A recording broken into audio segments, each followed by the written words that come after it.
From USC Annenberg School, this is Daniela Mohazab, and I'm here today with my aunt, Dr. Sherry Mohazab, who graduated from USC. Thank you for being here today, Sherry. Thank you for inviting me, Daniela. So can you please tell me what you graduated in at USC and when you did that and what you do now? I got my doctorate at the Rossier School of Education 2 years ago, and I studied educational leadership. Okay, and what do you currently do now? I am a kindergarten teacher at Playa Vista Elementary School, but I also teach at Loyola Marymount University. I teach to students who are getting their master's degrees and becoming teachers. Okay, and what kind of lessons at USC did you learn that you implement into your own classroom? Well, there were a lot of lessons that I learned from Rossier and from the fabulous professors that I had. A few things that mainly stuck in my head were the power of positive deviance, which means that we look at populations and find out the anomalies. Why is it that certain populations of schools do fabulously in impoverished areas? For example, most schools are failing, but then there's a few that do really well. And that idea really stuck in my head because it just proves that that all children can learn, and that we have to closely look at, well, what is it that these schools are doing with their kids to make them succeed versus the exact same population across a bigger population. That's fantastic. And where do you currently study? I am also doing my administrative credential, and I do that at Dominguez Hills in the Cal State, and I am doing that so that I can make use of my doctorate degree in an administrative capacity. Okay, that's fantastic. Which is necessary by the state of California to have.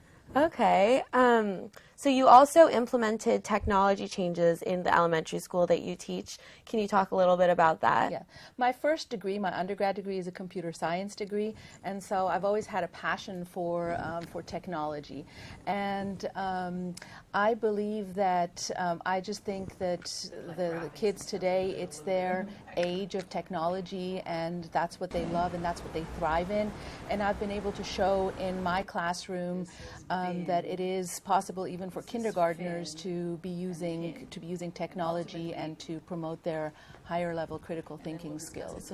Okay, what kind of specific technology did you implement into the classroom? So I have an iPad cart in my classroom, and one tool that I use is a program called Nearpod, and with Nearpod I can interact with the children on my terms in a way, because they go as fast or as slow as I move them, but I can have them. I have multimedia. I can incorporate questions.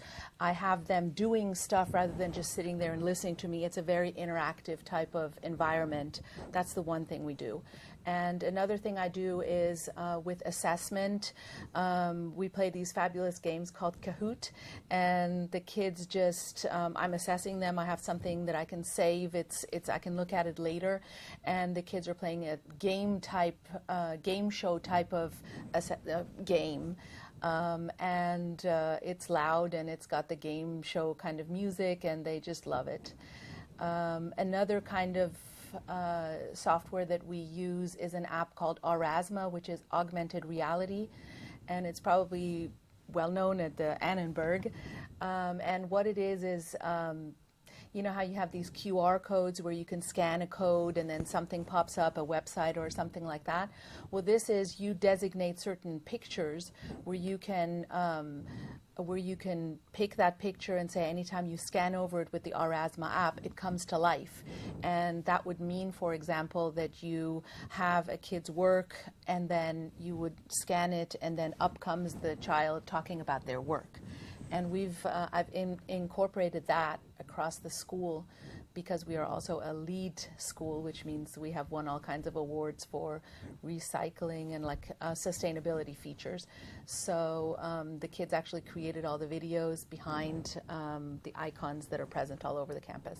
That's amazing. And so how have you noticed a change between students before you implemented technology into the schools, in your classrooms, and now?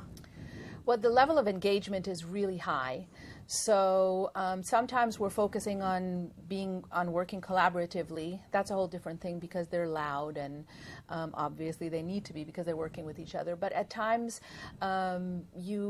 I notice that the kids are really focused and engaged when I have them working on their iPads doing probably the same kind of things plus some more than they would have done before working on worksheets or in workbooks.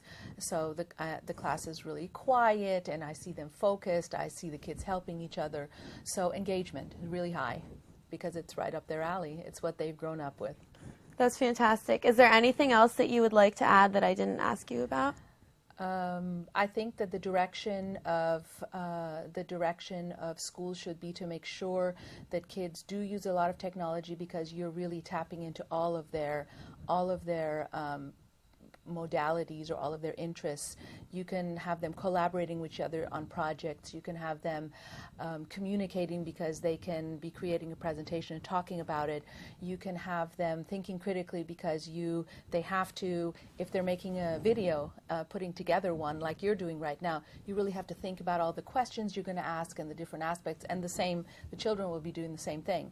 So I would say we really need to be thinking about that and making sure that there's equity across the border so that all kids have access to the technology that is available and should be tapped into. It's excellent what you've done with the technology at your school, especially for children so young as 6 and 7. From USC Annenberg, Studio A, this has been a pleasure with Dr. Sherry Mohazab and Daniela Mohazab. Thank you. Have a great day. Thank you for inviting me again.